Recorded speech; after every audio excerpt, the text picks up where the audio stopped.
요한계시록 16장 말씀을 통해서 우리 하나님의 말씀을 함께 듣겠습니다. 우리가 이 16장 말씀을 통해서 하나님의 심판에 대해서 배우고 있습니다. 우리가 16장을 통해서 볼 때 하나님은 모든 사람을 심판하시는 것이 아니라 이 사탄의 세력을 심판하신다는 것을 우리가 분명히 알 수 있었습니다. 이 계시록에 나오는 여러 이 심판들이 이 전 세계에 일어나는 재앙처럼 보일지라도 사실 이 자세히 보시면 이 하나님께서는 이 사탄과 그 짐승을 향해서 이 표적을 정하시고 심판하신다라고 말씀하십니다.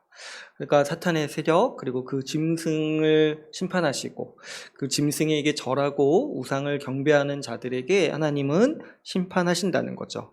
그러니까 이 계시록에 나오는 이 재앙들은 교회를 향해서 두려워하라고 기록하신 말씀이 아니라 오히려 반대로 교회를 향해서 안심하라.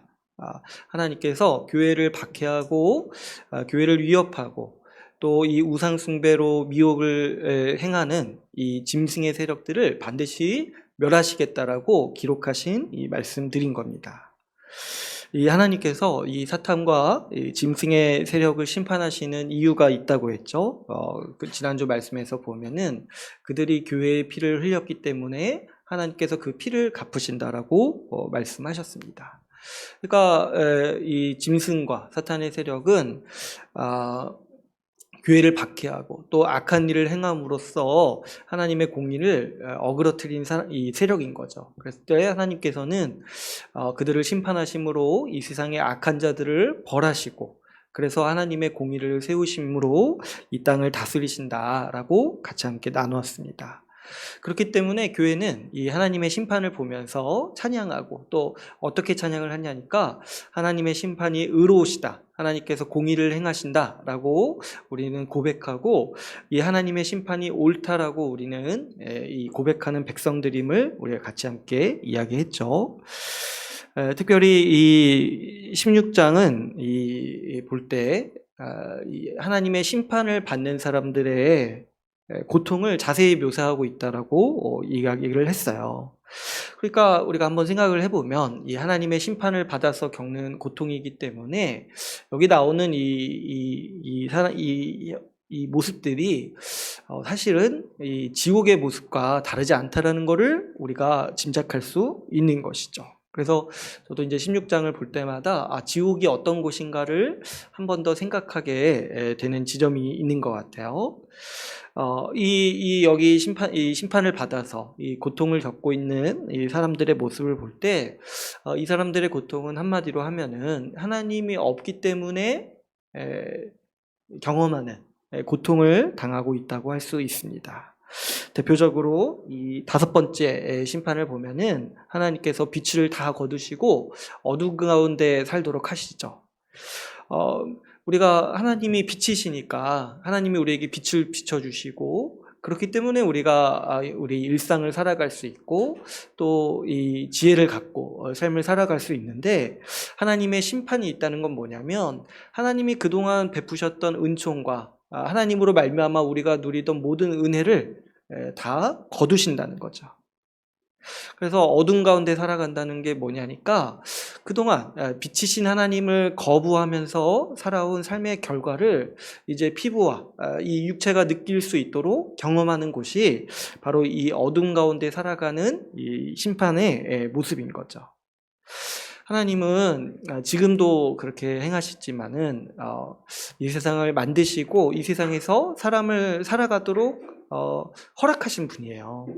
그럴 때 근데 사람 중에는 어떤 사람이 있어요. 하나님이 만든 세상에서 살면서 하나님께 감사하지도 않고 또 하나님을 영화롭게 하지도 않고 그런데 어때요? 자기 자신은 하나님이 주신 생명을 가지고 하나님이 만드신 세상에서 하나님이 만든 세상의 유익을 누리면서 살고 있어요. 먹을 것을 먹고 저 자연 환경을 누리고 이 공기를 마시고 이러면서 살고 있어요. 근데 이 모든 게 다 뭐냐니까 다 원래 하나님의 것을 자기가 누리는 거예요. 근데 이렇게 살면서도 악인들은 어떻게 합니까? 하나님께 감사하지도 않고 하나님께 영광을 돌리지도 않으면서 심지어 하나님을 비방하고 하나님의 우리를 다스리는 게 부당하다 이렇게 외치면서 살아가고 있는 거죠. 그럴 때 진짜 우리 성격 같아서는 다 그냥 한 번에 그냥 다 심판하고 쓸어버리는 게 우리 성격 같아서는 그렇게 할 것 같아요. 그러나 우리 하나님께서는 은혜를 베푸신다 하셨어요. 그래서 악인에게도 비를 내려주시고 의인에게도 비를 내려주신다는 거예요. 그래서 이 세상의 모든 사람들이 하나님을 비방하면서 살아갈 수 있는 이유가 뭐냐니까 하나님이 긍휼을 베푸신다는 거야. 자비를 베푸셔서 회개할 수 있도록 시간을 주시고 그래서 그 기간 동안 살아갈 수 있도록 하나님께서 특별히 은혜를 허락하시는 거죠. 그런데 이제 문제는 하나님께서 심판의 때가 있다는 거예요. 이 심판의 때에 하나님은 지금 이렇게 베푸시는 모든 은혜를 거두어 가신다는 거예요. 하나님을 거부하고 하나님을 비방하면서 살아온 삶의 결과들을 보게 된다는 것이죠. 그래서 이 심판의 때에 하나님은 이 모든 은총을 거두십니다. 그래서 지옥이라는 거는 다름 아니라 하나님이 없는 곳인 거죠. 하나님으로부터 오는 모든 은혜와 복을 기대할 수 없는 곳. 그래서 하나님 없이 살아가는 것이 바로 이 지옥의 모습인 거죠. 그래서 우리가 하나님이 주시는 은혜가 없고 한순간도 하나님께서 우리를 돌보시지 않으면은 사실 살아갈 수 없는데 그 하나님을 거부한 삶의 결과를 맛보게 되는 게 이 지옥의 고통입니다.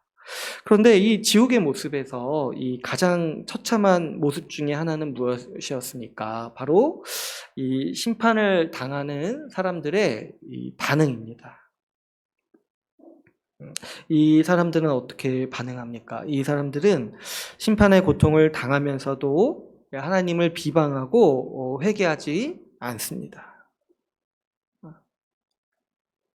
이런 모습을 보면은 이게 이제 지옥의 풍경인 거예요. 하나님께 심판을 받아서 고통스러워하면서도 회개하지 않고 끝까지 하나님을 향해 비방하는 것이 이 지옥의 풍경이자 이 모습인 거죠. 이런 모습을 보면은 우리의 이 죄의 깊이가 결코 가볍지 않다고 했습니다. 이 죄인이 하나님을 향해 가지는 적개심이 얼마나 큰지 우리가 생각해 볼 수 있죠. 어떻습니까? 이 하나님이 주시는 유익을 누리고 하나님이 베푸시는 은총 가운데 살고 있으면서도 하나님을 비방하는데 또 어떻습니까?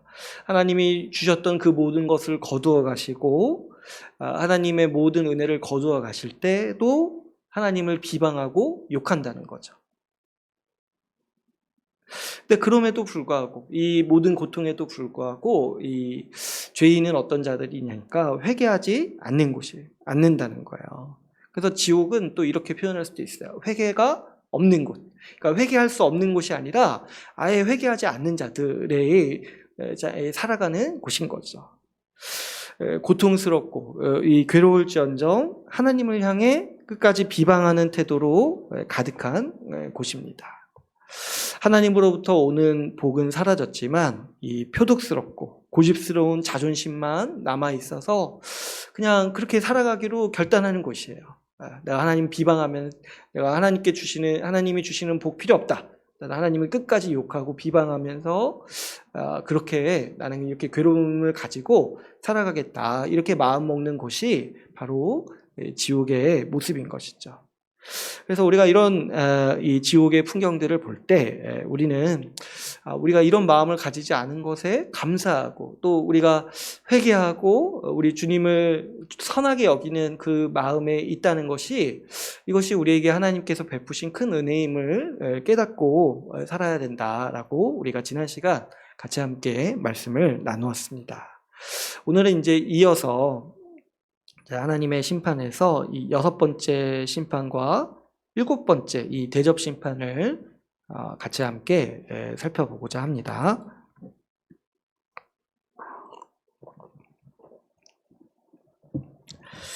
오늘 6번째 심판을 보시면 이 12절에 이렇게 말합니다. 그 대접을 6번째 천사가 그 대접을 큰 강, 유브라데 강에 쏟는다라고 말하고 있습니다.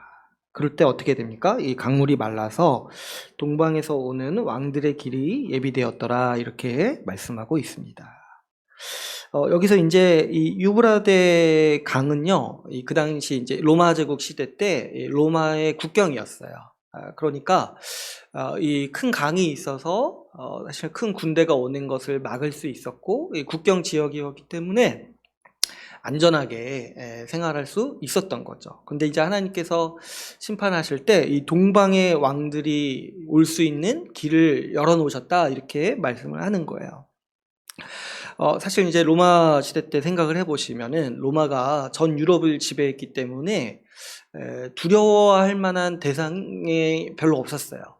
외국 군대를 향해서 이 두려움을 느끼지 못했던 거죠.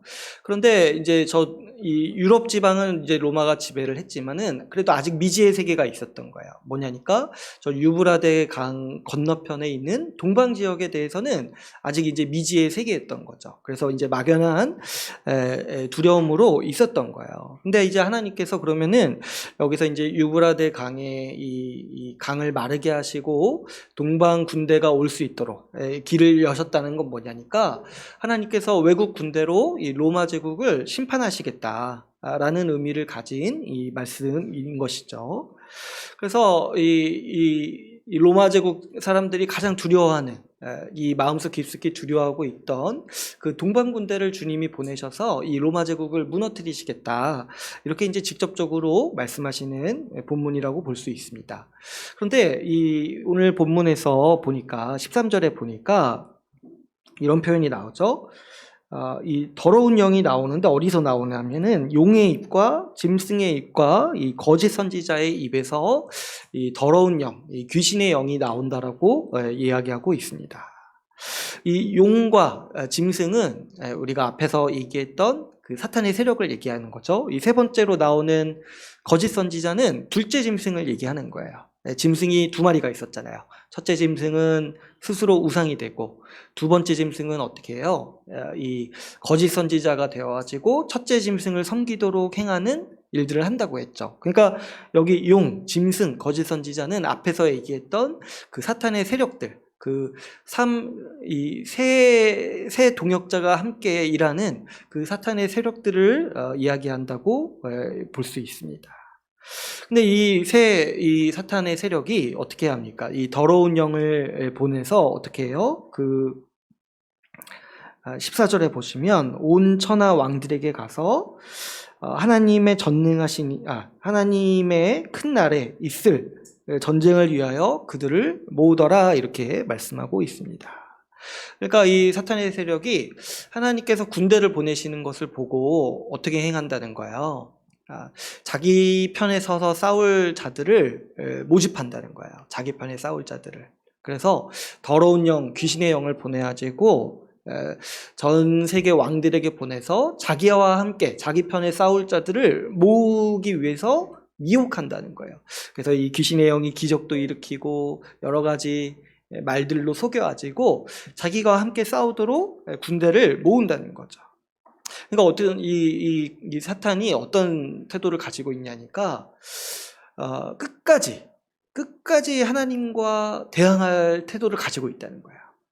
근데요, 또 어떠냐니까 자기만 이렇게 죽고 자기만 이렇게 심판받으려고 하는 게 아니라 어떻게든 한 사람이라도 더, 한 세력이라도, 한 왕이라도 더 끌어들여가지고 자기와 함께 하나님께 대항하여서 심판받도록 하는 이 속성을 가진 자가 바로 이 사탄이라는 거예요.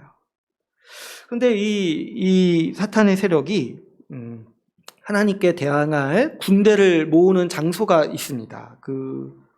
16절을 보시면은 얘기를 하죠. 새 영이 히브리어로 아마겟돈이라 하는 곳으로 왕들을 모으더라. 그러니까 이 아마겟돈이라고 하는 곳에 이 하나님이 보내시는 군대와 함께 싸울 자들을 모은다는 거예요. 근데 이제 이 아마겟돈은 아마도 많이 들어보셨을 것 같아요. 예전에 학교 다닐 때 영화 제목도 있었는데 아마겟돈. 뭐 내용은 전혀 그런 내용이 아니에요. 네.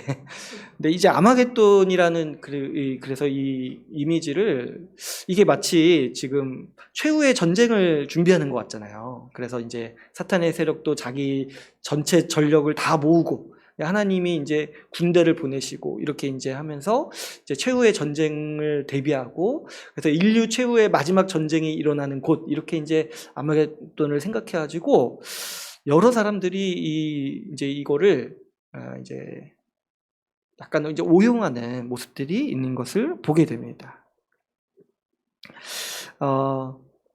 아마겟돈은 이제 실제 지명 이름이에요. 이 히브리어로 직역하면은 이게 이제 히브리 말이라고 하잖아요. 무깃도의 산이라는 의미로 직역을 합니다. 그래서 어떤 사람들은 이 중동 지방에 이스라엘 지방에 이제 무깃도라고 하는 지방이 있는데 지역 도시가 있는데 그곳이 인류 최후의 전쟁이 일어나는 곳이라고 생각을 하는 거예요. 그래가지고 이거 가지고 이제 말씀은 사실 여기서 전쟁이 일어나진 않잖아요, 그죠? 그냥 전쟁이 일어나기 전에 끝나잖아요, 이 말씀은. 근데 이거 가지고 이제 온갖 약간 이제 소설과 같은 이야기들을 만들어내는 거예요. 그래가지고 동방에서 오는 왕들은 어떤 나라에서 군대를 보낸다. 근데 이제 그렇게 생각해 보면 우리나라도 위치상 동방에 있잖아요. 그러니까 우리나라도 좀 위험한 나라인가? 하여튼 그래가지고 그 동방의 나라는 어떤 나라가 오고 여기에 맞서 대항하는 나라들은 어떤 나라다. 그래서 뭐 이런 이상한 이야기들을 막 만들어내요. 중국에서 막 이 귀신의 영에 붙들려가지고 중국에서 군대를 보낸다. 근데 이상하지 않습니까? 중국에서 왜 중동에 군대를 보내서 거기서 굳이 싸우냐는 거예요. 그러니까 이런 이제 아마겟돈 이거를 이제 모티브로 삼아가지고 이제 이야기를 만들어내기를 좋아하는 분들이 이제 이걸 가지고 막 소설 같은 이야기들을 꾸며내는 거예요. 인류 최후의 전쟁이 저기 중동 지방에 있다. 근데 또 약간 좀 설득력이 있는 게 뭐냐면 그 중동 지방이 그 갈등 지역이잖아요. 군사력도 많이 모여 있고 조금만 이렇게 뭔가 잘못하면은 큰 전쟁이 일어나기 쉬운 곳이잖아요. 그래서 이제 약간 그런 걸 사용해가지고 이제 막 우리가 이스라엘을 지켜야 된다. 거기서 뭐 전쟁이 일어날 때 사람들이 이스라엘을 침략하기 위해서 전쟁이 일어날 수 있다. 우리가 지켜야 된다. 이런 식으로 이제 막 이렇게 소설 같은 이야기들을 이제 만들어내는 이야기들이 그런 해석 이제 좀 약간 이제 좀 전통적이지 않은 해석들이 많이 난무하는 것들을 보게 됩니다. 그런데 사실 여기서 나오는 이 무깃도, 이 아마겟돈이라고 하는 지명은요, 구약을 아는 사람에게는 사연이 있는 지명이에요. 이 무깃도는 구약 역사에서, 이스라엘 역사에서 많은 전쟁이 있었던 장소입니다. 그런데 그 전쟁에서 이 무깃도에 일어난 전쟁에서 하나님은 어떤 일을 행하셨냐면 그 전쟁을 통해서 거짓 선지자들을 벌하시고 또 하나님을 거부하고 하나님을 적대했던 이스라엘 왕들을 전쟁에서 패하게 하심으로 심판하는 일들을 그동안 해오셨던 거예요. 그러니까 사실 이 무깃도는 이 구약에서 한 가지 이제 상징적인 장소인데 뭐냐니까 하나님의 심판이 행해지는 곳이라는 의미를 가지고 있는 거예요. 그러니까 이스라엘 역사를 알고 이 구약에 친숙하신 분들은 이 무깃도, 이 아마겟돈이라는 이 장소 지명을 듣는 순간 이 전쟁이 끝났다라는 걸 이해하게 된다는 거예요. 왜냐하면 여기는 이 사탄의 세력이 하나님과 싸우는 곳이 아니에요. 뭐냐니까 하나님의 심판이 일어나는 곳. 하나님께서 심판을 결정적으로 행하시는 장소의 이 대명사인 거죠. 그러니까 사실 여기서 이제 아마겟돈에서 인류 최후의 전쟁이 벌어진다 이런 이야기를 하고자 하는 것이 아니라 이 요한은 사탄이 자기의 꾀를 다 써서 자기의 꾀를 다 쓰고 끝까지 발악하고 끝까지 저항해서 이 세상의 왕들을 미혹하고 자기와 함께 싸울 군대를 모집하는데 그 군대를 모으는 곳이 어리석게도 어디냐는 거예요. 했을 때 하나님의 심판이 행해지는 곳 무깃도라는 거예요. 그러니까 지금 요한이 이 아마겟돈을 통해서 우리에게 말하고자 하는 바는 뭐냐면 사탄이 이렇게 발악하고 또 이렇게 끈질기게 하나님께 저항하면서 온 세계를 이렇게 미혹하지만 결정적으로 어리석다는 거예요. 그 군대를 모으는 곳이 어디냐니까 하나님이 심판을 행하시는 곳 아마겟돈, 무깃도라는 거야. 그러니까 오히려 이 어떤 사탄이 행하는 일은 뭐예요? 하나님께 대항하려고 군대를 모으는데 사실은 하나님께서 편하게 심판하시라고 끌어모으는 거예요. 전 세계에 흩어져 있는 사탄의 세력들을 한 장소에 모아서 같이 한 번에 심판받도록 한다는 거예요. 그러니까 사실 아마겟돈은 인류 최후의 장소의 전쟁을 얘기하는 것이 아니라 사탄이 끝까지 저항한다. 근데 뭐예요? 정말 어리석은 일을 행하고 있다. 하나님의 심판받을 장소로 자신의 온 세력을 모으고 있다는 것이죠. 이 사탄과 짐승의 나라는 항복을 모르는 거예요. 끝까지 하나님을 향하여 대항하는 것이 그의 속성입니다. 아무리 수세에 몰리고 아무리 고통을 겪어도 끝까지 하나님께 대항하고자 사람을 미혹하는 것이 사탄의 속성이에요. 그래서 사탄이 우는 사자와 같이 삼킬 자를 찾아 헤매고 있다고 했잖아요. 그런데 뭐냐니까 자기와 함께 어떻게든 한 사람이라도 더 같이 망하게 하려고 지금 사탄이 길을 쓰고 있다는 거죠. 그런데 하나님은 이 사탄이 행하시는 일들을 어느 정도 허용하십니다. 하나님은 마치 이러는 것 같아요. 사탄, 네가 할 수 있는 모든 거를 한번 다 해봐라. 한번 다 해봐서 너의 전력을 다해서 나에게 맞서봐라. 이렇게 허용하시는 것 같아요. 그런데 하나님께서 행하시는 건 뭐냐니까 결국에 사탄이 자기 꾀에 자기가 넘어가도록 만드신다는 거예요.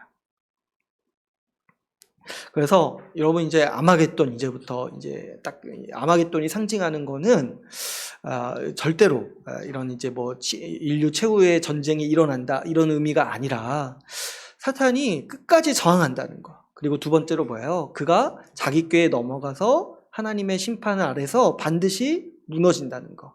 이거를 지금 얘기하고자 요한은 계시록에서 아마겟돈이라는 장소를 특별히 언급하고 있습니다.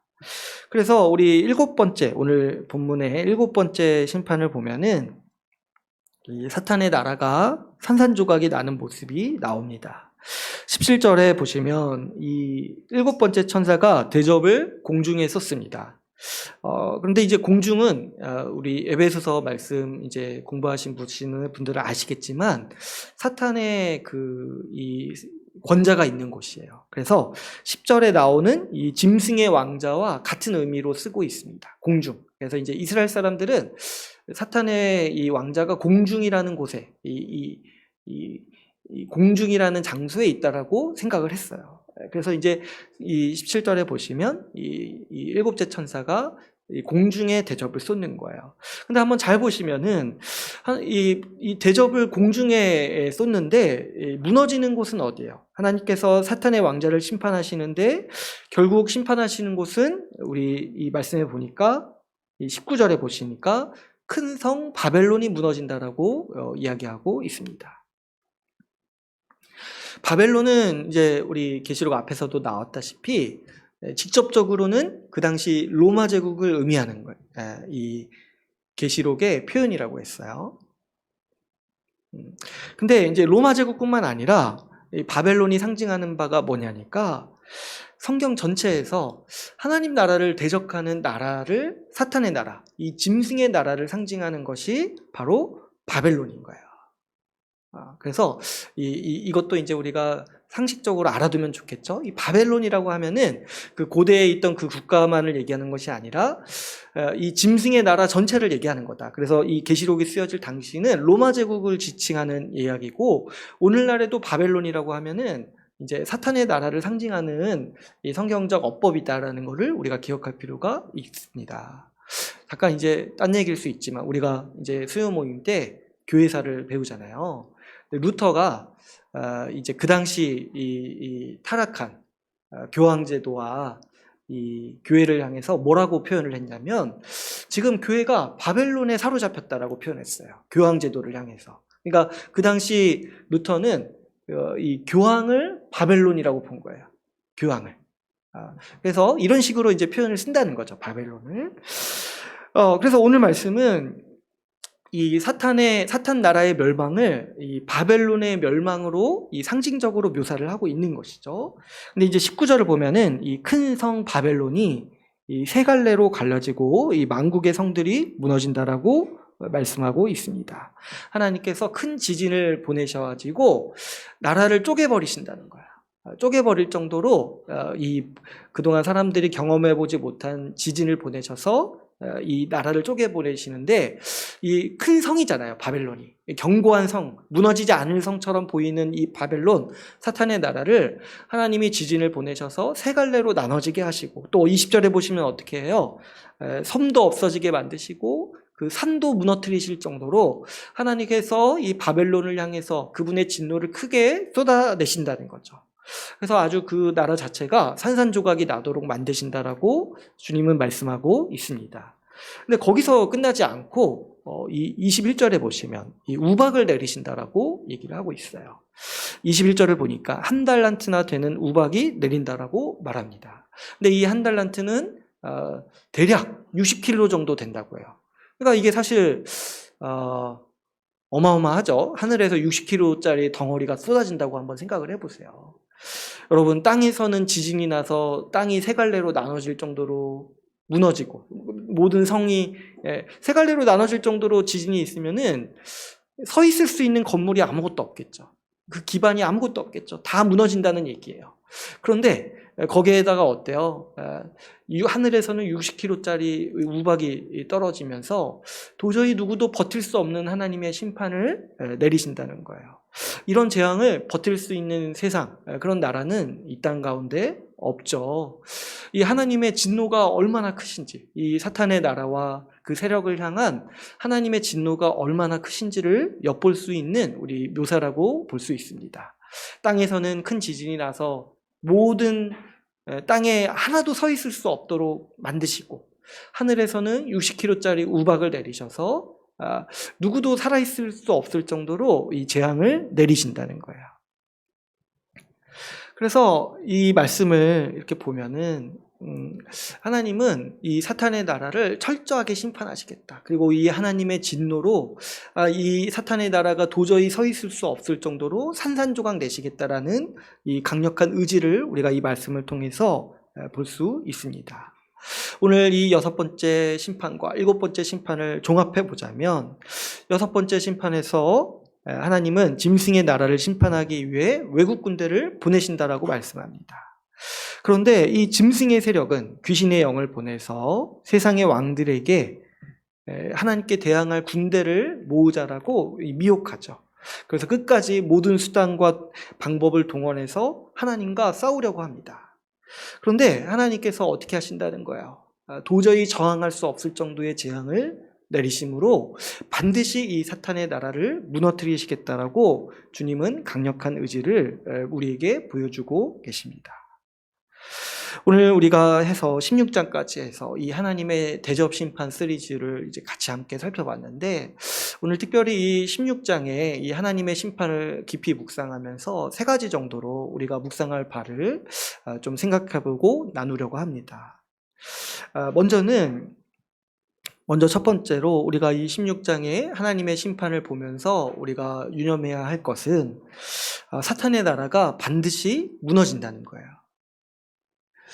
우리는 본문 말씀을 통해서 하나님의 심판에 반응하는 이 짐승의 모습이 어떠한가를 살펴보았습니다.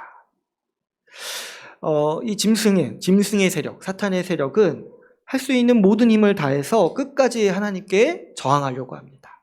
이 끈질긴 고집.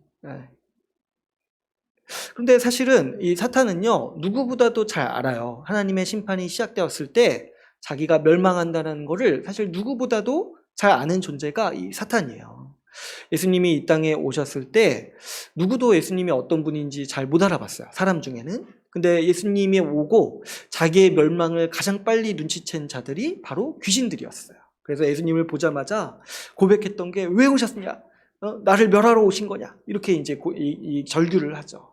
그러니까 사탄이 하나님이 일하시는 걸 딱 볼 때 가장 먼저 직감하는 게 뭐냐면, 나는 끝났구나, 나는 망했구나, 이건 거예요. 그런데 그럼에도 불구하고 사탄은 뭐가 없다는 거예요? 회개나 뉘우침이나 후회가 없다는 거예요. 어떻게 하냐니까, 그래, 이왕 이렇게 된 거 끝까지 한번 내가 할 수 있는 모든 것을 다 해보자. 이렇게 생각하는 것이 사탄의 속성이고 그렇게밖에 생각하지 못하는 것이 사탄의 일하는 방향이라는 거죠. 그런데 이 사탄이 정말 악한 것 중에 하나가 또 뭐냐니까 자기만 망하고 끝나는 것이 아니라 어떻게든 이 세상 끝날 때까지 하는 일이 뭐라는 거예요. 어떻게든 그 귀신을 보내가지고 한 사람이라도 한 세력이라도 더 자기와 함께 하나님의 심판에 맞서 싸우도록 모은다는 거예요.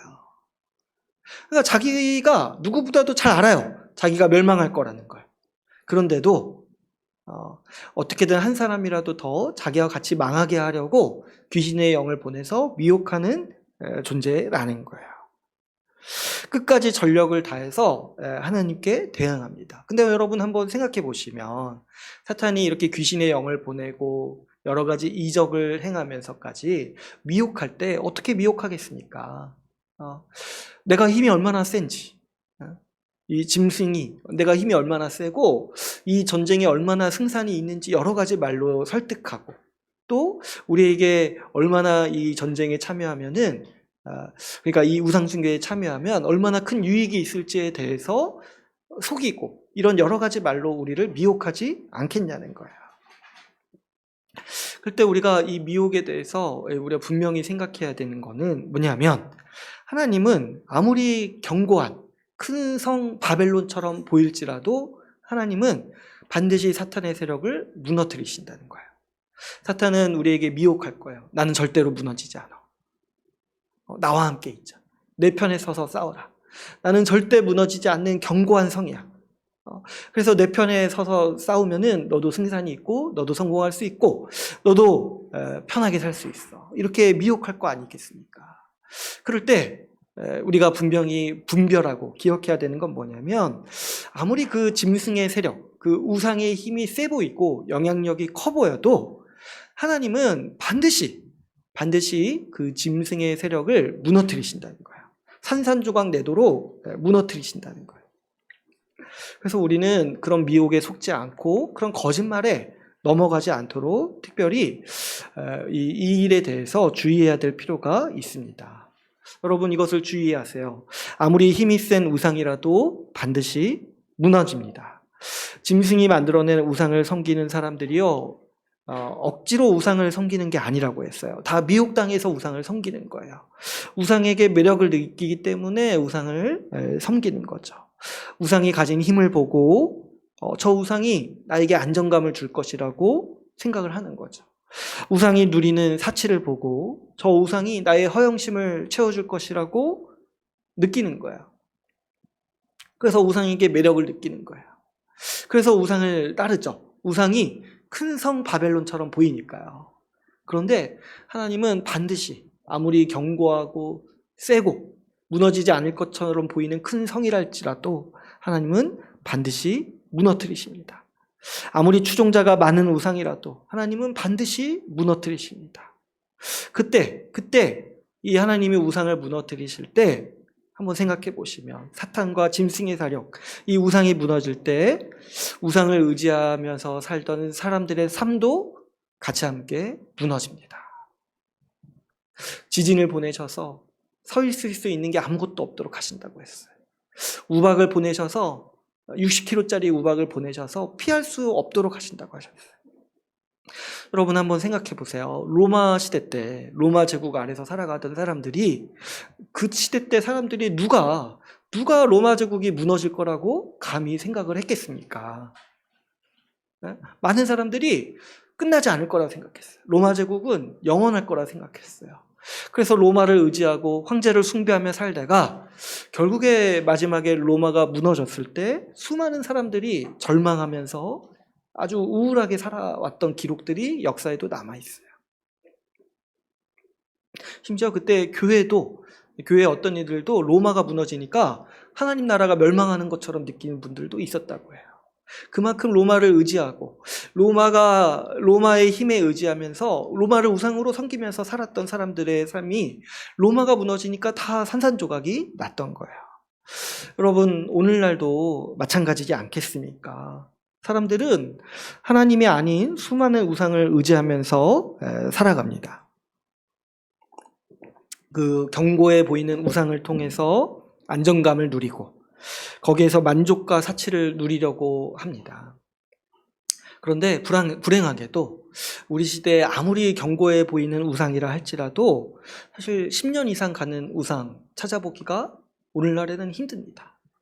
아니, 로마는 그래도 오래 가기라도 했죠. 그런데 오늘날 사람들이 의지하는 대상을 보면은 정말 너무 허무해요.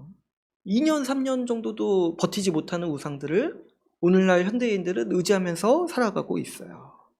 우리나라도 과거에는 사람들은 직장을 많이 의지했던 것 같아요. 직장이 나를 먹여 살리고, 직장이 나를 보살펴주고, 그래서 직장에 충성하면은 내가 어느 정도 먹고 살 수 있다. 그러니까 직장에 잘해야 되고, 직장에 내 모든 마음과 헌신을 다 바쳐야 된다. 이렇게 생각을 했던 것 같아요. 이 평생 직장의 개념이 있었을 때는 많은 분들이 그렇게 살았죠. 그런데 이제 IMF 이후로 우리나라도 이제 이런 환상은 다 사라졌죠. 직장이 평생 동안 우리를 책임져 주지 않습니다. 평생 동안 다닐 수 있는 기업도 없을 뿐더러 내 평생 동안 존재하는 기업도 사실 요즘에는 많이 없죠. 그러다 보니까 이 직장이 불안하고 우리가 이제 먹고 살 길이 막막하다 보니까 요즘 이제 우리 사회가 많이 의지하는 거는 자산 시장에 많이 의지를 하는 것 같아요.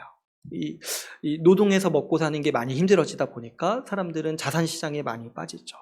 부동산이라든지 주식이라든지 그리고 코인이라든지 이런 것들에 의지해가지고 자기 기반을 닦으려 하고 이런 것들의 기초에서 자기 삶을 세우려고 사람들은 의지하고 거기에 관심을 갖고 살아갑니다. 물론 이제 이해할 수는 있을 것 같아요. 노동에서 먹고 사는 게 너무 우리 사회가 힘들어졌어요. 그래서 이제 이런 쪽으로 빠지는데 사실은 이것도 얼마나 불안한지 모르겠어요. 우리 불과 2년 전만 해도 언론과 언론에서 그리고 사람들이 하는 이야기들은 부동산은 절대 하락하지 않는다라고 믿고 얘기를 하는 것 같아요. 그 당시 이제 지금 주식에 돈을 투자하지 않으면 바보와 같다. 이제 인플레이션이 와서 화폐 가치가 떨어지면은 주식이 이렇게 주식을 가진 자가 살아남는다. 이런 식으로 절대 주식은 떨어지지 않고 부동산은 값이 떨어지지 않는다. 이렇게 믿으면서 그렇게 마치 말하면서 행했던 모습들을 기억합니다. 왜 잘 기억하냐니까 불과 2년 전이에요. 2년 전에. 근데 지금 2년, 3년 지난 뒤에 보니까 어떠합니까? 전 세계적으로 부동산도 하락하고 주식도 하락하고 있어요. 그러니까 지금은 이 자산 시장이 붕괴하고 있는 시점에 우리가 있는 거죠. 그런데 보니까 누가 이런 세상을 버틸 수 있겠는가 생각이 들어요. 10년 의지할 만한 대상이 사실 없는 거예요. 10년 동안 내가 의지하고 살 만한 직장도 없고 그런 어떤 대상이 없는 거예요. 이렇게 또 우리 시대 우상 중에 하나가 이 로맨스라고 해요. 로맨스. 상대방 이렇게 좋은 배우자, 연애의 대상을 만나면은 그 연애의 대상이 나를 행복하게 해줄 거라고 이렇게 여긴다는 거죠. 근데 사실 이거는 이렇게 10년짜리, 2년짜리도 아니고 몇 개월짜리. 그냥 몇 개월 기쁘고 이런 게 있는 거죠. 근데 사람도 변해요. 그러니까 사실 오늘날 많은 사람들이 의지하는 우상들이 얼마나 허약한 우상들인지 모르겠어요. 앞서서 제가 말씀드렸지만 로마는 그래도 한번 의지하면 오래 가긴 했죠. 근데 오늘날 사람들이 의지하는 우상을 보니까 10년은커녕 2, 3년도 의지할 수가 힘들어요. 2, 3년마다 집값도 바뀌고 소득도 바뀌고 경제 환경도 변하고 지금 국제 질서도 변하고 있는데 우리가 이제 신자로서 생각하는 건 뭐냐니까 도대체 그러면 뭘 의지할 만하냐는 거예요. 이 세상에 하나님 없는 사람들은 도대체 뭘 의지할 만하냐는 거예요. 그럴 때 이 세상의 우상을 의지하는 사람들이요 좌절할 수밖에 없겠다. 허무할 수밖에 없겠다. 자기 자산 의지하면서 살다가 얼마나 지금 괴로울까. 자기 다른 거 의지하면서 살다가 얼마나 허무할까. 인생이 얼마나 허무할까. 그것이 변하고 그것이 사라지고 그것이 무너지는 현상을 2, 3년, 5년 주기로 반복해서 경험할 텐데 그렇게 살아가는 게 얼마나 고통스러울지 보게 됩니다. 우리가 딱 믿음에서 굳게 서서 우리가 누리는 복을 생각해 볼 때 우리는 그때나 지금이나 이 2000년 전이나 지금이나 분명한 지식을 가지고 있는 것은 오직 하나님을 의지하는 사람만이 견고하게 설 수 있다는 거예요. 하나님께서 우리를 돌보시고 하나님께서 우리를 먹이시고 하나님께서 우리의 인생을 책임져 주신다는 걸 알기 때문에 우리는 이 세상의 경제 여건이 변화하고 자산 시장이 바뀌고 우리의 소득이 변화가 있을지라도 우리는 우리 기반이 무너진다고 생각하지 않는 것이죠. 하나님이 나를 지켜주시고 하나님이 나를 돌보시고 나는 하나님을 의지하며 살았기 때문에 다른 것들이 무너지고 다른 이 삶의 환경이 바뀔지라도 내가 무너지지 않는 거예요. 그것이 우리 교회의 삶의 방식이고 우리 교회에 하나님이 주신 귀한 복인 것이죠. 하나님으로 만족하고 하나님으로 기뻐하는 사람만이 이 정말 의지할 거 하나 없는 정말 매정한 이 현대사회에서 우리가 중심을 잃지 않고 살아갈 수 있는 것이죠. 여러분, 세상 사람들은 통장 잔고를 의지하고 자기 자산을 믿지만은 여러분 우리는 우리 하나님이요 우리의 은행 잔고요 하나님이 나의 자산이요 하나님이 나의 부동산이라고 고백하면서 살아가는 사람들이에요. 아까 제가 루터 이야기를 했잖아요. 루터가 이제 그 당시 교황을 그 바벨론이라고 얘기하고 교회가 바벨론에 사로잡혀 있다 이렇게 이제 묘사를 하면서 지은 또 하나 그 당시 한 말 중에 하나가 뭐냐면 하나님이 나의 큰 성이 되신다는 거예요. 성경에서는 바벨론이 큰 성이라고 얘기를 하잖아요. 바벨론이 견고해 보인다고 하잖아요. 근데 하나님이 나의 큰 성이시다. 그래서 그 찬양을 지었어요. 내 주는 강한 성이요 방패와 병기가 되신다. 그러니까 사람들은 그 시편도 보고 시편 때도 시편도 보면 그렇지만은 그 당시 사람들이 가장 의지할 만한 대상을 하나님으로 이렇게 상징적으로 묘사하는 것들을 보게 돼요. 과거의 사람들은 큰 성을 보고 안전하다고 느끼고 방패를 보고 안전하다고 느꼈기 때문에 하나님이 내 방패시다. 하나님이 내 큰 성이 되신다 이렇게 고백을 했던 거예요. 근데 우리는 사실 뭐 성 보고 그렇게 감흥이 없잖아요. 그죠? 방패도 뭐 그렇게 많이 본 적이 없잖아요. 오늘날 사람들이 안전하다고 여기는 대상이 우리에게는 하나님이라는 거예요.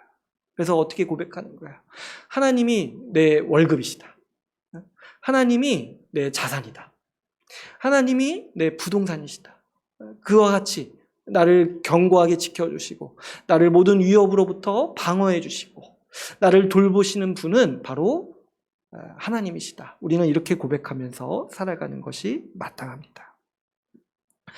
두 번째로 우리 이 16장에 나타난 이 죄인들의 모습을 볼 때 하나님의 우리에게 베푸신 은혜가 얼마나 큰지 알 수 있습니다. 앞에서도 말씀드렸지만 우리가 본문 말씀을 통해 죄인이 가지는 하나님을 향한 적개심이 얼마나 깊고 큰지를 살펴볼 수 있었습니다. 죄인은 끝까지 저항해요. 이 사탄에게 미혹당했기 때문에 사탄의 속성을 그대로 가지고 있어서 끝까지 멸망할 때까지 저항합니다. 우리가 출애굽 이야기에서 보면은 파라오가 끝까지 하나님께 대항하잖아요.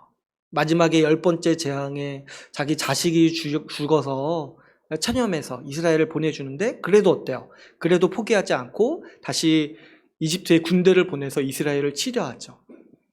그러니까 그 바로의 그 고집, 하나님을 향해 대항하려는 그 고집이요, 바로 죄인의 성정이라는 거예요. 죄인은 이렇게 끝까지 하나님을 대적하면서 또 어떻게 합니까? 끝까지 비방하는 사람들입니다. 하나님의 은총 아래 살면서도 하나님을 비방하고 하나님의 심판을 받으면서도 하나님을 비방합니다. 오늘 21절에도 마지막까지 얘기하는 게 뭡니까? 이 재앙 때문에 하나님을 비방한다는 거죠.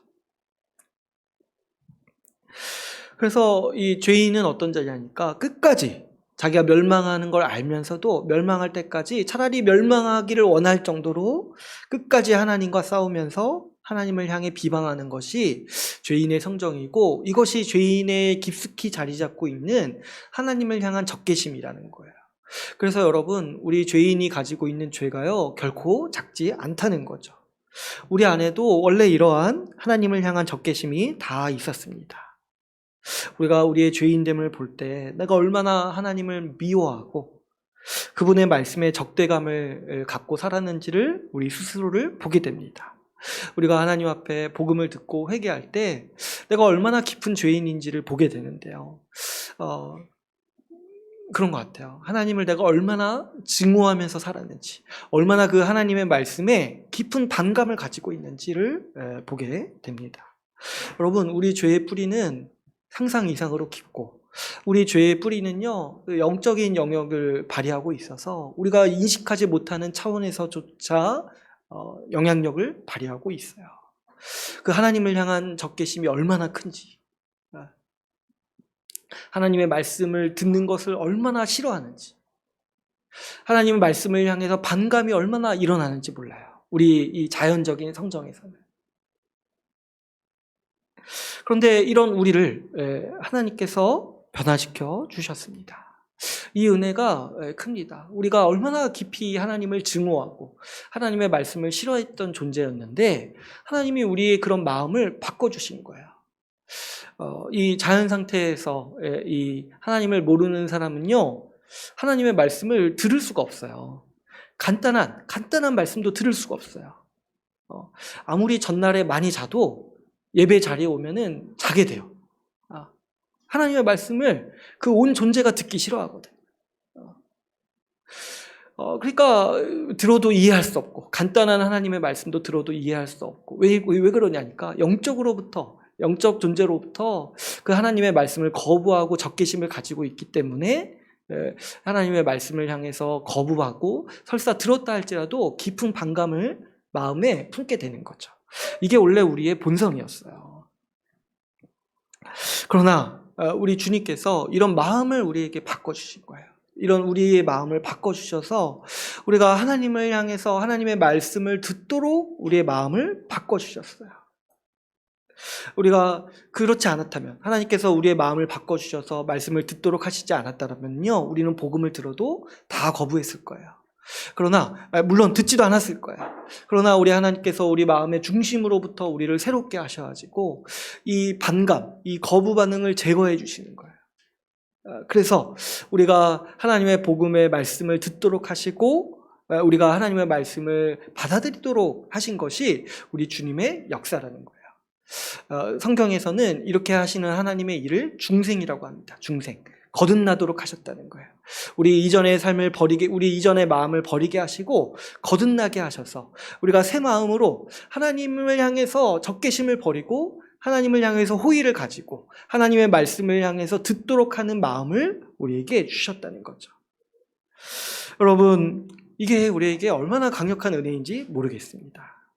하나님께서 친히 우리의 마음을 바꿔주셔서 예수 십자가 복음을 듣고 믿을 수 있도록 믿음을 주셨어요. 우리에게 성령을 보내주셔서 우리의 굳은 마음을 제거하시고 새 마음을 우리에게 주셨습니다. 그러므로 우리는요, 이 마음이 변한 자들이에요. 과거에는 우리도 이 말씀에 나오는 사람들처럼 하나님을 향해 깊은 적개심, 그 깊은 반감을 가지고 살았던 사람들입니다. 하나님을 적대하고 그분의 말씀에 반감을 가지고 있었어요. 여러분, 그런 적 없으세요? 이렇게 주일에 말씀 듣고 집에 가는데 그냥 하나하나 반박하는 거예요. 내 속으로 하나하나. 목사님 말씀 잘못됐다. 뭐 어떻게 그렇게 말하냐. 이런 반감이 일어난 적 있지 않으세요? 저는 생각해보면은 청년기 때, 고등학교 때, 중학교 때 많이 그랬던 것 같아요. 근데 그게 뭐냐니까 아직 이 깊은 적개심, 이게 해결되지 않은 거예요. 그런데 주님이 우리의 마음을 바꿔주셔서 지금은 어떻게 됐냐니까 우리 주님이 선하시다는 걸 우리가 알게 돼요. 우리 주님이 선하시고 오르시고 지혜롭다는 걸 알게 돼요. 그래서 우리 주님의 말씀을 들을 때 그 반감이 사라지고 내가 그걸 들으려고 하고 어떻게든 더 배우려고 하고 어떻게든 그 말씀을 깨달아서 순종하려고 하는 마음이 이제 우리 가운데 자리 잡고 있는 거예요. 여러분들이 지금 여기 앉아서 이제 1시간 정도 말씀 듣고 있는 거 있잖아요. 이것도요, 주께서 마음 주시지 않으면 일어나지 않을 일이에요. 하나님 말씀 듣기 싫어하는 자가 진짜 5분도, 3분도 듣기 싫어서 제자리에 앉아있기 싫어하고 어떻게든 딴 거 하려고 하는 그런 우리 본능을 가진 자들이 지금 이제 1시간 앉아서 말씀 듣고 있는 게 얼마나 큰 하나님의 능력이시고 하나님의 은혜인지 몰라요. 여러분, 우리가 이렇게 말씀을 듣도록 하신 것을 하나님께 감사하고 우리의 이렇게 마음을 바꿔주신 것을 하나님께 감사해야 돼요. 또 어떻게 보면은 여러분들은 그래도 이 좋은 시기 때에 부름 받아서 이렇게 편하게 신앙생활 할 수 있는 거라고 볼 수도 있어요. 지금 우리가 과거의 교회사를 배우고 있잖아요. 종교개혁 시기에는요, 예배가 더 길었다고 해요. 그때는 대표 기도가 1시간. 근데 대표 기도가 1시간이면 설교는 몇 시간이겠습니까?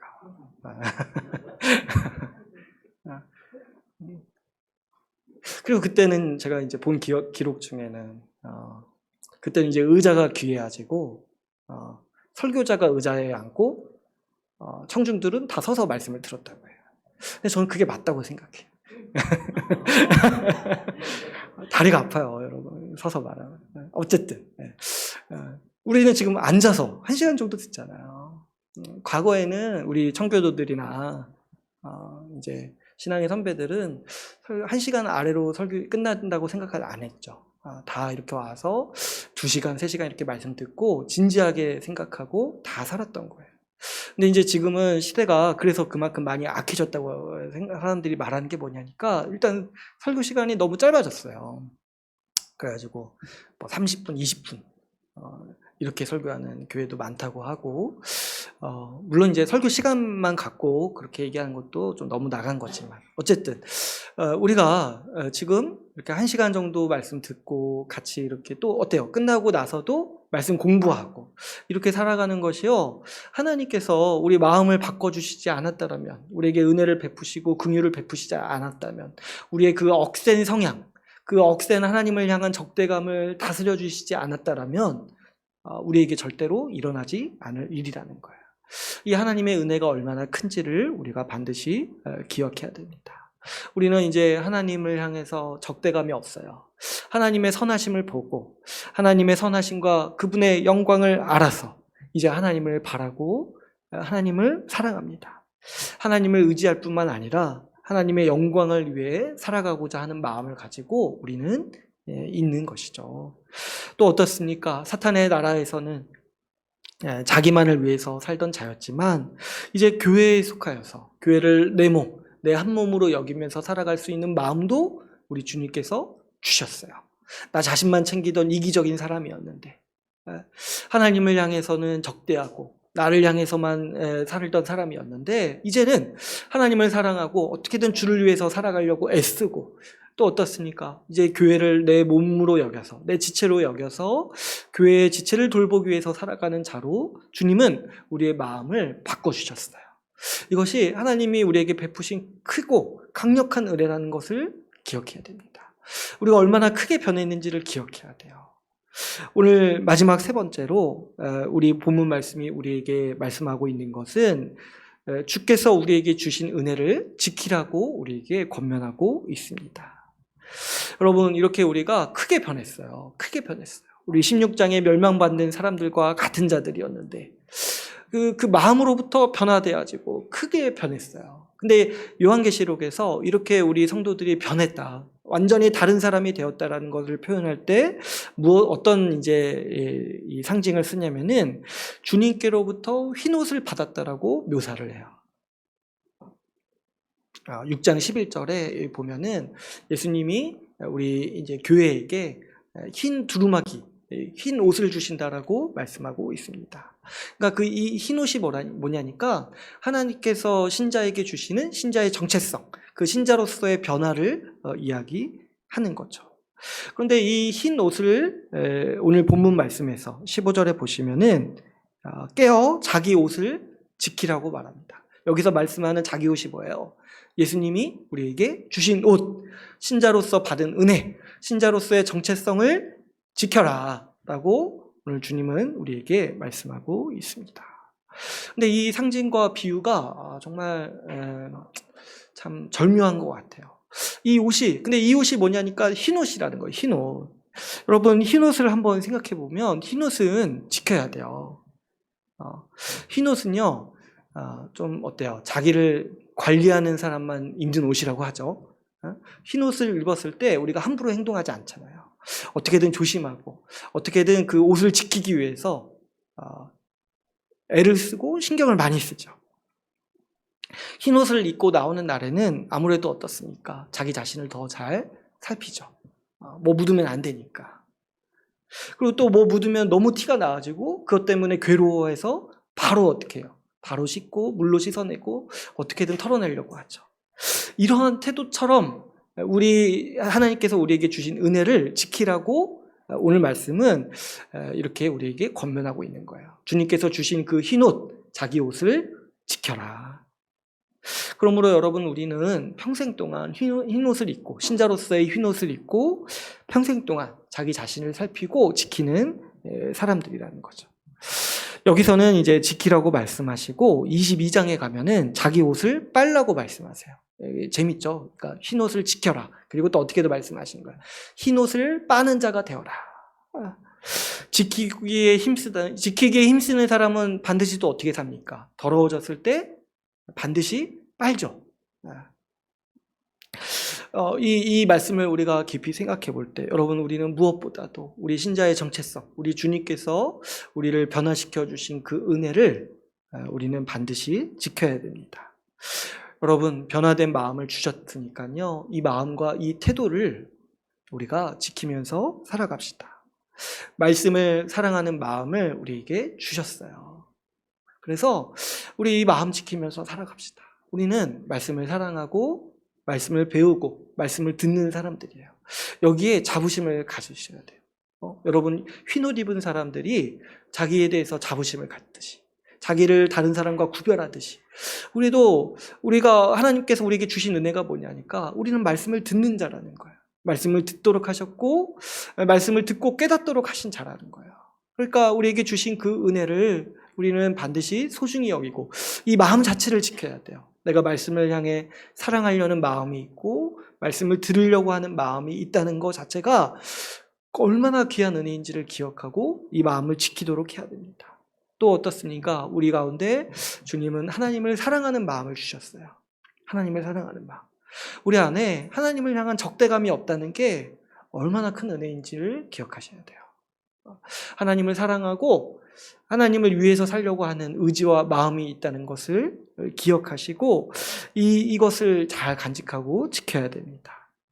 여러분, 우리에게 이 마음, 하나님 말씀을 사랑하고 하나님을 사랑하는 마음이 여전히 있는지, 혹시 때묻지 않았는지 우리가 잘 살피도록 합시다. 끝까지 흰옷을 지키는 사람들이 되어야 돼요. 이전보다 더 주의 말씀을 사랑하고 하나님을 사랑하는 사람이 되어야 됩니다.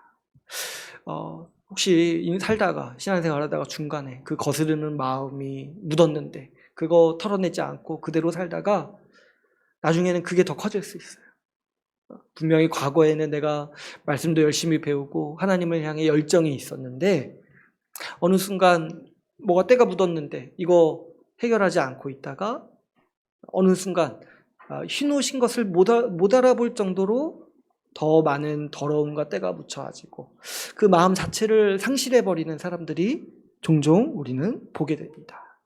그래서 과거에 열심히 신앙생활했다고 말하시는 분들이 있어요, 종종. 근데 그게 뭐냐니까 흰옷을 지키지 않았다는 거예요. 주님이 주신 옷을 신실하게 지키지 않았다는 거예요. 그 거스르는 마음, 이 적대적인 마음이요, 우리에게 자리 잡을 수 있습니다. 이 사탄의 미혹과 사탄의 이 속삭임에 우리가 넘어가지고 깜빡 속아서 그냥 내가 잠깐 판단 잘못해가지고 이 적대적인 마음, 하나님 말씀에 대해서 반감을 가지고 하나님에 대해서 적대적인 마음이 우리 가운데 자리 잡을 수 있어요. 그럴 때 우리가 반드시 이 적대감을 알아차리고 여기에 대해서 우리가 털어낼 수 있도록, 그 마음을 지킬 수 있도록 힘써야 됩니다.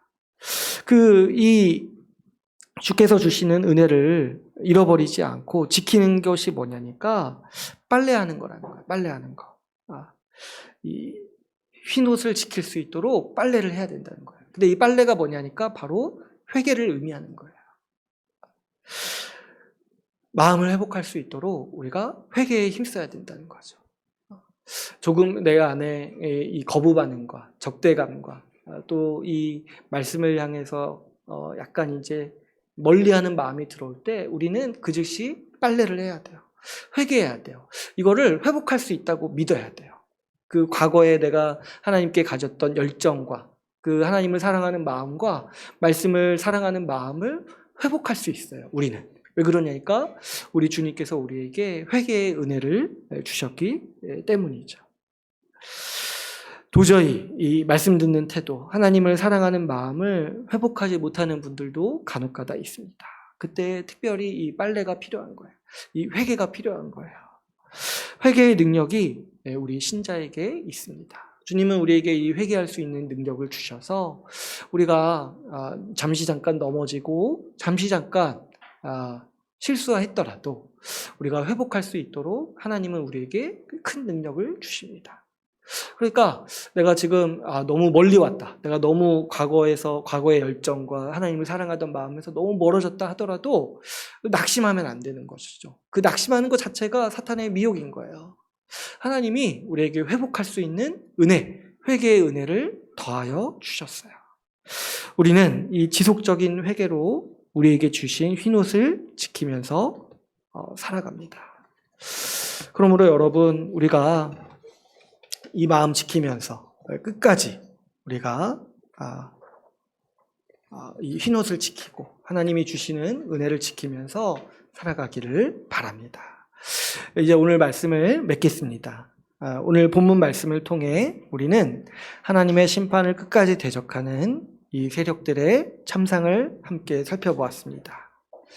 이와 더불어 볼 때 우리 주님께서 우리 믿는 자들에게 주신 은혜가 얼마나 강하고 큰 은혜인지도 살펴보았습니다.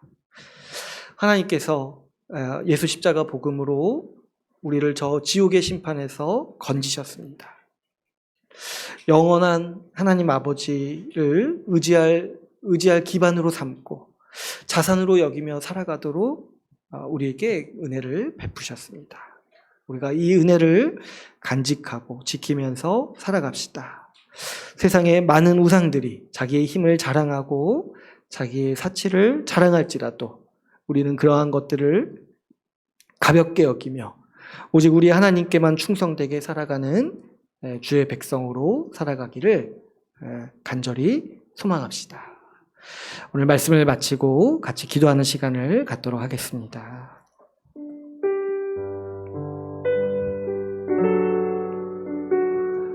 이 시간 우리 같이 기도하실 때 우리 들은 말씀 같이 함께 붙잡고 기억합시다.